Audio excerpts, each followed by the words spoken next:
Are you ready to see the next two cards for our card box series? This time I'm going to use Petal Park again, and I'm specifically using this image. I'm not going to do all of them. And I'm also using the single leaf. I wanted the solid colors. I have my garden green pad and my bubble bath marker because I'm going to do some selective coloring on my stamp. I'm going to add some brushed brass butterflies. That's a tongue twister. And then for my paper, I need, I need bubble bath, and it's 5.5 by 8.5, scored at 4 1/4. I have a piece of white that's 4 by 5 1/4. I have a piece of garden green that's 2.5 by 5 1/4. I have a piece of the Eclectic, what is it? I can't ever remember. Delightfully Eclectic pattern paper, and I'm using the same patterns throughout this. And this is 1.5 by 5 1/4.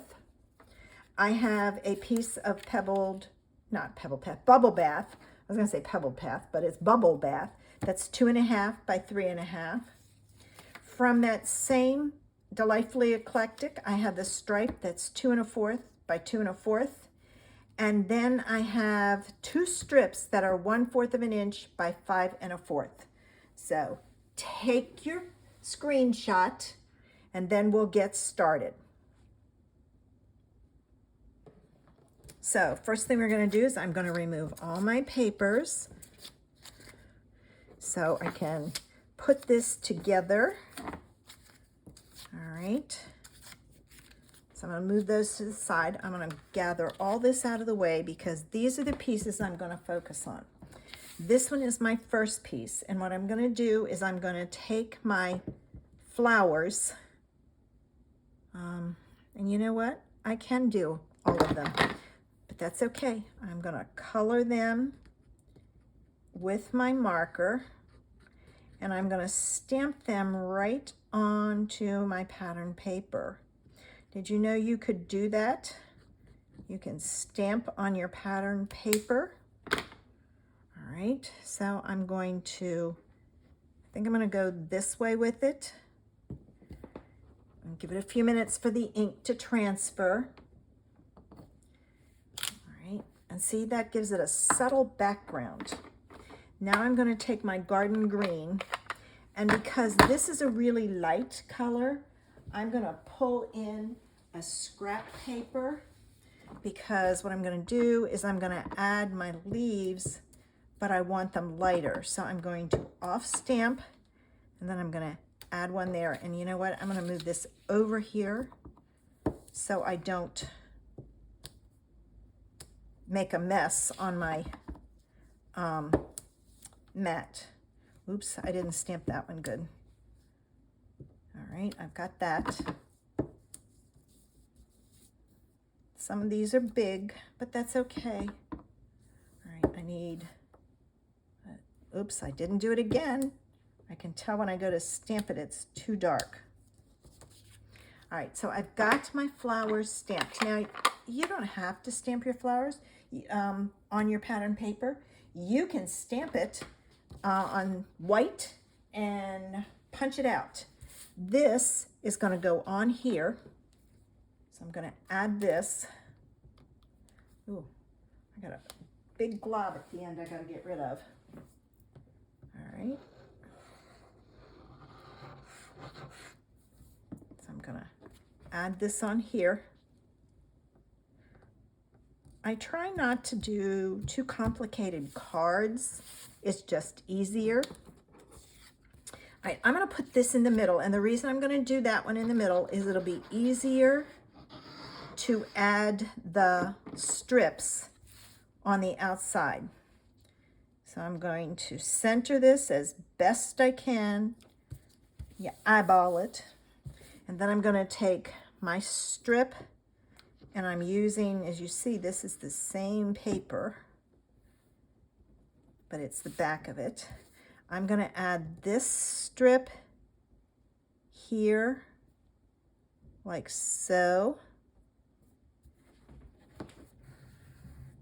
All right, and then I'm gonna add this strip on the other side. All right.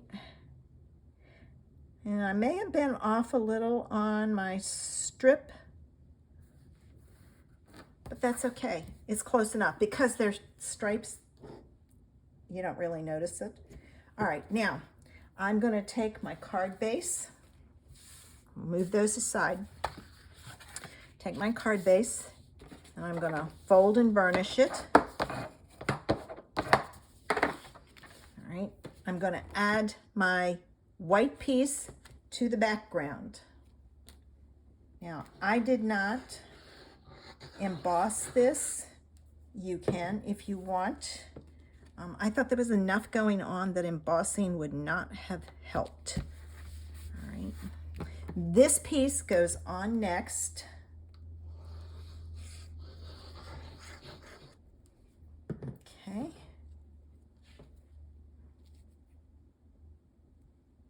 And it's right about there. It's just got a little tiny border.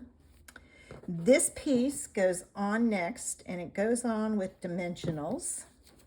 So let me grab my dimensionals here, and I'm down to my bottom of my dimensionals.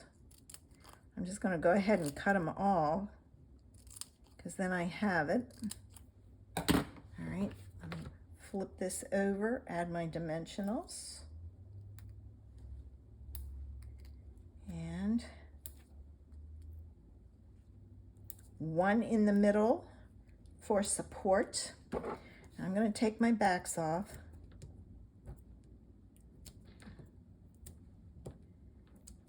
And then these go in the trash. Okay. Always have a trash can near where you. All right, I think I'm going to go this way with it because this goes on like this.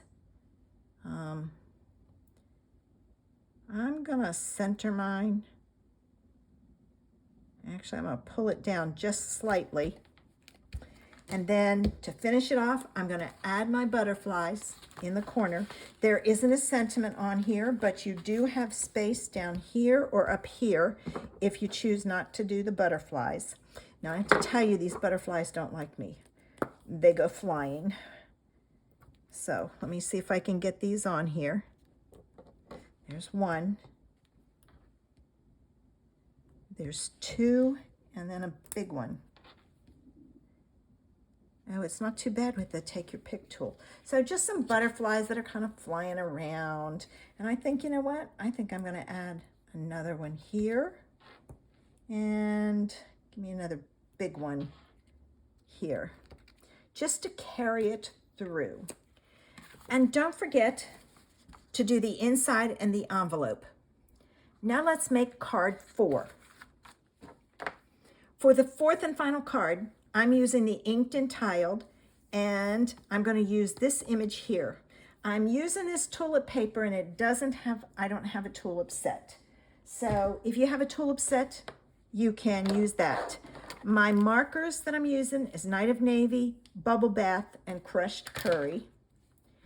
I have a 2-inch circle punch and the decorative circle punch.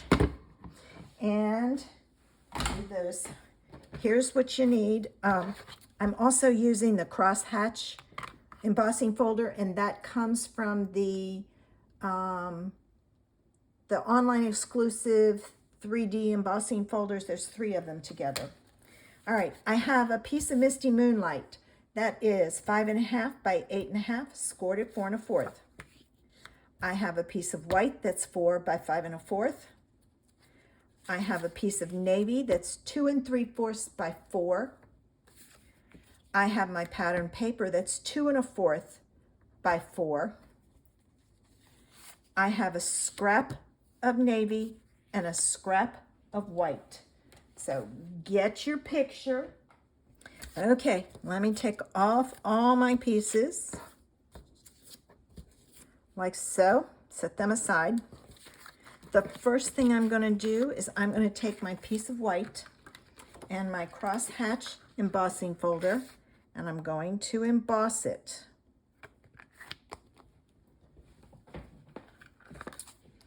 Okay, so I've got it embossed, ready to go.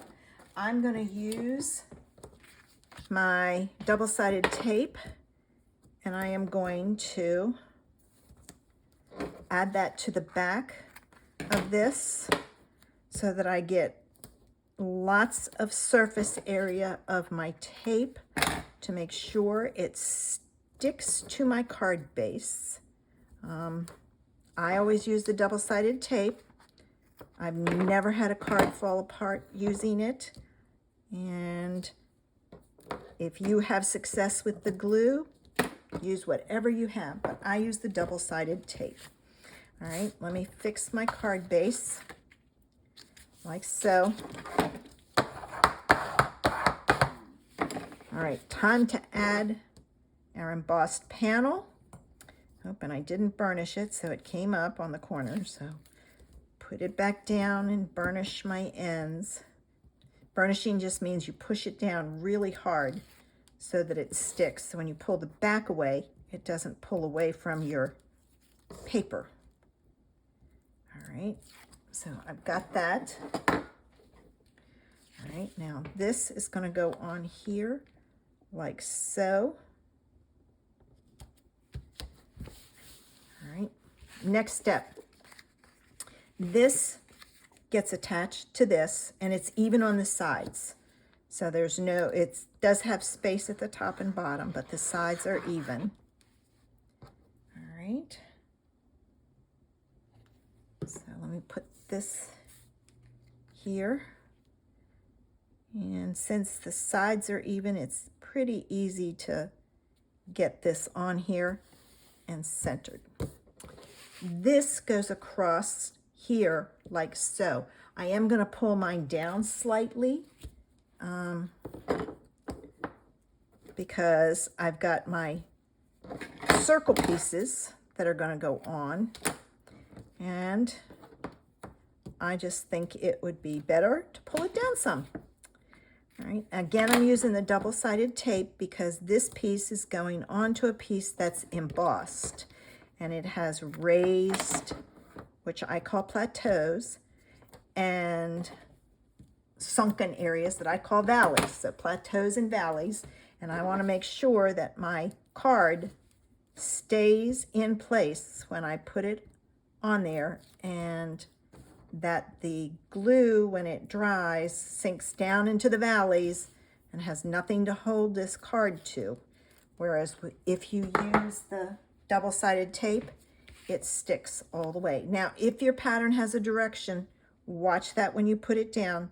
Like I said, I'm going to pull this down slightly, and this is going to go on here. Now, time to do some punching. From the white, I'm going to punch a 2-inch circle. All right. And from the navy, I'm going to punch the decorative circle. All right. And this is going to go on here, but before I do that, I'm going to do my image. Okay, try again. So your stems are blue. One flower is pink.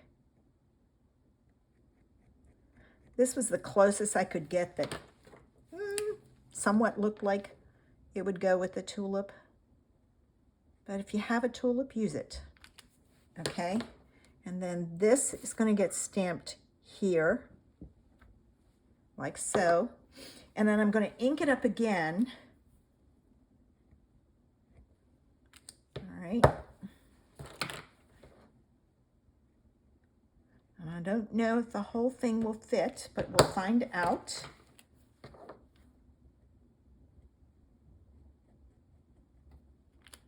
All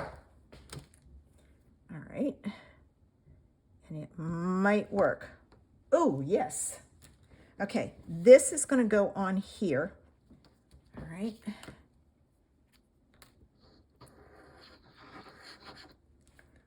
So I'm going to add some glue.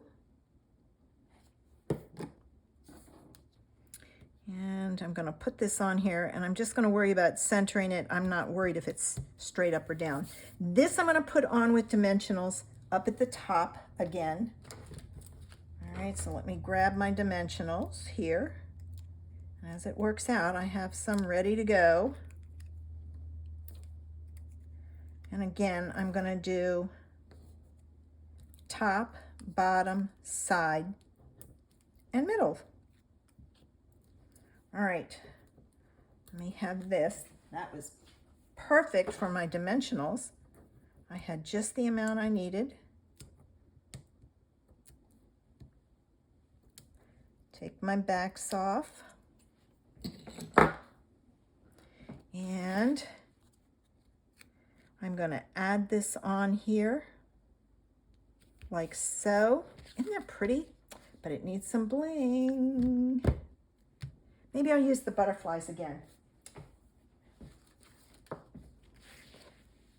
Since I've used them, let's use the butterflies again. I have them here. There's 1,